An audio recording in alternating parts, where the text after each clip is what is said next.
ஆத்மனின் அன்பு வணக்கங்கள். ஈரோடு கிழக்கு இடைத்தேர்தல் வர்ற பிப்ரவரி 5 நடைபெற இருக்கு. இதை ஒட்டி நாம் தமிழர் கட்சியோட வேட்பாளரான சீதாலட்சுமி அவர்கள் மக்களை சந்தித்து வாக்கு கேட்டுக்கிட்டு இருக்காங்க. அதுக்கு முன்னோடியாக நாம் தமிழர் கட்சியினர் கிளம்பும் போதே 5 பேருக்கு மேலே எங்களை போகக்கூடாதுன்னு சொல்கிறாங்க அப்படின்னு சொல்லிட்டு வேட்பாளரை அறிவிச்சிட்டு நாங்கள் என்ன ஆஃபீஸில் போட்டு தூங்க முடியுமா அப்படின்னு சொல்லி நாம் தமிழர் கட்சியோட சொந்தம் ஒருத்தர் கோவப்பட்டார். அங்கேருந்து நடைப்பயணமாக வந்தாங்க. என்ன ஆட்கள் இவ்வளோ கம்மியாக இருக்காங்க அப்படின்னு பார்க்கும்போது வரும்போதே அவங்க சொல்லிக்கிட்டே தான் வராங்க. சீதாலட்சுமி அவர்கள் என்ன சொல்கிறாங்க அப்படின்னா, எங்களை 5 பேருக்கு மேலே வர்றதுக்கு அனுமதி இல்லை அப்படின்னு சொல்லிக்கிட்டே தன்னோட மணக்குமுறையில் வெளியே கொடுத்துக்கிட்டே வர்றாங்க. அப்போ அங்கே இருக்க ஆட்டோ ஸ்டாண்டில் இருந்தவங்க இவங்கள பார்த்துட்டு உற்சாகம் தெரிவித்தோடனே, ஆனால் இருங்க, இப்போ என்னால் பேச முடியாது, பேசுகிறதுக்கு அனுமதி இல்லை, நான் போய் பத்திரிகையை சந்தித்து இதை நான் பதிவு பண்ணிவிட்டு நான் வர்றேன், உங்கள்கிட்ட நான் எனக்கான வாக்குகளை சேகரிக்கிறேன் அப்படின்னு சொன்னவங்க அங்கேருந்து பேருந்து நிலையம் நோக்கி நடந்தாங்க. அப்போது கூடவே காவல்துறையும் தன்னோட கேமரா வச்சு அவங்கள படம் பிடிச்சிட்டே இருந்ததையும் நம்மளால் பார்க்க முடிஞ்சுது. பத்திரிகையாளர்கள் ஒரு பக்கம் அப்படின்னா, காவல்துறையும் ஒரு பக்கம் இவங்கள கண்காணிச்சிக்கிட்டே இவங்க என்னென்ன பண்ணுறாங்க அப்படிங்கிறத பதிவு பண்ணிக்கிட்டே இருந்தாங்க. அதுக்கப்புறம் நேராக பஸ் ஸ்டாண்டில் அங்கே இருக்கிற மக்கள்கிட்ட தன்னோட வாக்குகளை சேகரித்தாங்க. தான் யார், அதாவது 13 வருடங்கள் இந்த மண்ணில் நான் ஒரு டீச்சராக வேலை பார்த்துருக்கேன், நீங்கள் எனக்கு ஓட்டு போட்டிங்கன்னா நான் இந்த ஊரை எப்படி மாற்றுவேன் அப்படிங்கிறத பற்றி விலாவரியாக ஒவ்வொரு மக்களையும் சந்தித்து சீதாலட்சுமி அவர்கள் சொன்னாங்க.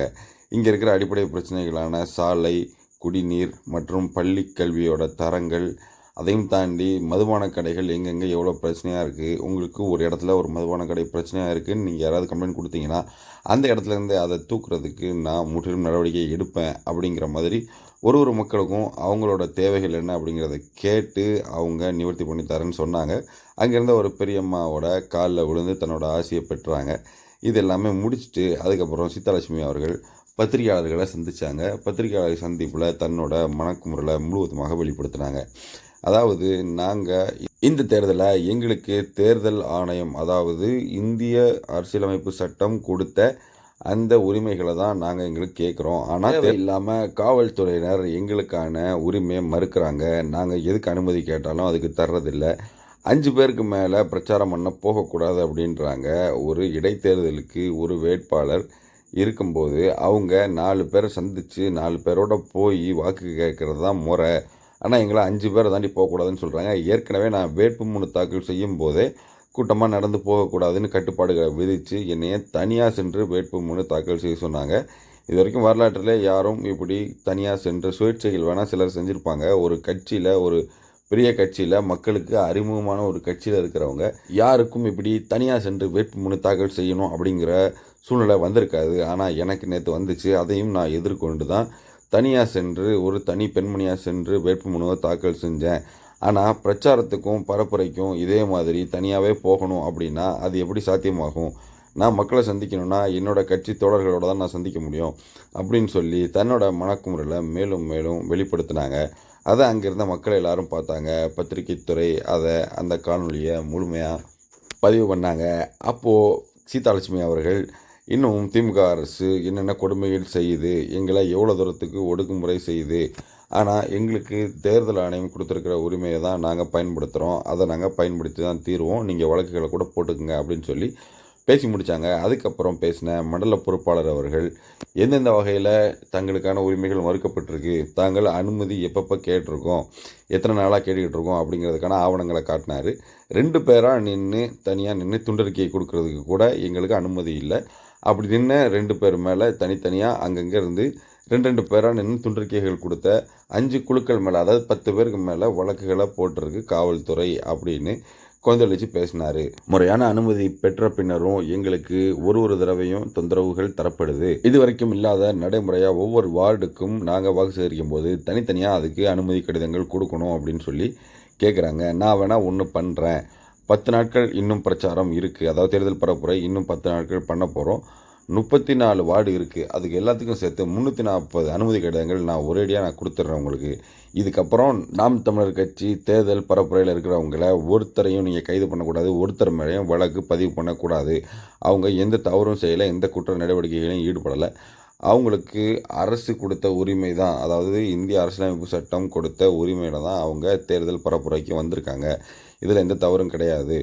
ஒட்டுமொத்தமாக களம் திமுகவுக்கும் நாத்தாக்காவுக்குமா இருக்கிறதுனால எங்கள் நாத்தாக்காவை சேர்ந்த தம்பிகள் ஒட்டுமொத்தமாக வந்து இறங்கி ஈரோடு கிழக்கு தொகுதியை மக்களை தங்கள் வசப்படுத்திடுவாங்களோ அப்படிங்கிற அச்சம் ஆளுங்கட்சிக்கு ரொம்பவே அதிகமாக இருக்குது. அதனால தான் எங்களுக்கு இந்த மாதிரியான கொடுமையான ஒடுக்குமுறைகளை அவங்க விதிக்கிறாங்க. அவங்களுக்கு கிடைக்கிற வாய்ப்பு எங்களுக்கும் கிடைக்கணும். இன்னும் சொல்லப்போனால் அவங்க ஆளுங்கட்சி பண பலத்துலேயும் அரசியல் பலத்துலேயும் எங்களோட எத்தனையோ மடங்கு அதிகமாக இருக்காங்க. ஆனாலும் எங்களை கண்டு எதுக்கு இந்த அச்சம்? நாங்கள் மக்களை சென்று சந்தித்து பரப்புரை தானே பண்ண போகிறோம். எங்களோட கருத்துக்களை மட்டும் தானே எடுத்து சொல்ல போகிறோம். அதுலேயே நீங்கள் இப்படி பயந்தா எப்படி? இதுலேருந்தே தெரியலையா யாருக்கு அச்சம் இல்லாமல் மக்களை சந்திக்கிறோம், யார் அச்சத்தோட பயந்து இருக்காங்க அப்படின்னு. இந்த மாதிரியான ஒடுக்குமுறைகளுக்கு பதிலாக மக்கள் குத்தப்போகிற வாக்கு தான் இருக்குது. அது பிப்ரவரி 5ஆம் தேதி எனக்கு கண்டிப்பாக விழும். இந்த தடவை ஒரு மிகப்பெரிய மாற்றம் நடக்க போகுது அப்படின்னு சீதாலட்சுமி அவர்கள் நம்பிக்கை தெரிவித்தார். மேலும் சீதாலட்சுமி அவர்கள் இதுக்கப்புறம் நான் திரும்ப பரப்புரைக்கு தான் போக போகிறேன், மக்களை சென்று சந்திக்க போகிறேன். இவங்க எத்தனை வழக்குகள் என் மேலே போட்டாலும் எனக்கு அதை பற்றி கவலை இல்லை. நான் இந்த மண்ணில் 13 வருடங்கள் ஆசிரியராக பணி போட்டிருந்திருக்கேன். எனக்கு இந்த மண்ணோட நல்லது கெட்டது தெரியும். இந்த மக்கள் மேலே எனக்கு அக்கறை இருக்குது. மக்களை சென்று சந்திக்கிறதுக்கு தான் நான் இந்த தேர்தலில் நிற்கிறேன். அப்படிங்கும்போது அந்த பரப்புரையே நிகழ்த்தக்கூடாது அப்படின்னா இது என்ன முறையில் ஜனநாயகம்? இதை நான் தட்டி கேட்பேன். இதுக்கு வழக்குகள் வந்தாலும் பரவாயில்ல, நான் எதிர்த்து நிற்பேன், களங்காணுவேன். உறுதியாக இந்த மண்ணில் நான் வெல்லுவேன். இது மிகப்பெரிய ஒரு மாற்றமாக இருக்கும் அப்படின்னு சீதாலட்சுமி அவர்கள் நம்பிக்கை தெரிவித்தார். அவங்க கூட இருந்த நாம் தமிழர்கள் தொண்டர்களும் ஆட்கள் எங்களுக்கு அதிகமாக வரவிட மாட்டாங்க அப்படின்னாலும் நாங்கள் இருக்கிறவங்க சொற்பளவில் இருந்தாலும் எங்களோட நம்பிக்கை அதிகமாக இருக்குது. நாங்கள் பரப்புரை தொடர்ந்து மேற்கொள்வோம் அப்படின்னு அவங்களும் நம்பிக்கை தெரிவித்தாங்க. ஜனநாயக நாட்டில் தேர்தல் அப்படிங்கிறது எல்லாருக்கும் சமம் தான், எல்லா கட்சிகளுக்கும் சமம் தான். அது ஆளுங்கட்சியோ இல்லை எதிர்கட்சியோ பெரிய கட்சியோ சின்ன கட்சியோ எல்லாருக்கும் சம வாய்ப்புகள் வழங்கப்படணும் அப்படிங்கிறது தான் இந்திய அரசியலமைப்பு சட்டத்தோட விதி. அதனால் இதை நாங்கள் சும்மா விட போகிறது இல்லை. எப்படியும் நாங்கள் எங்களோட முயற்சியை கொடுத்து வென்றே தீர்வோம் அப்படின்னு துணிச்சலாக தங்களோட பரப்புரையை துவங்கியிருக்க நாம் தமிழர் கட்சியினருக்கும் ஈரோடு கிழக்கு வேட்பாளர் சீதாலட்சுமி அவர்களுக்கும் நம்மளோட வாழ்த்துக்களை தெரிவிச்சுக்குவோம். இது போன்ற அரசியல் தகவல்களுக்கு ஆத்மனோடு இணைந்திருங்கள். நன்றி.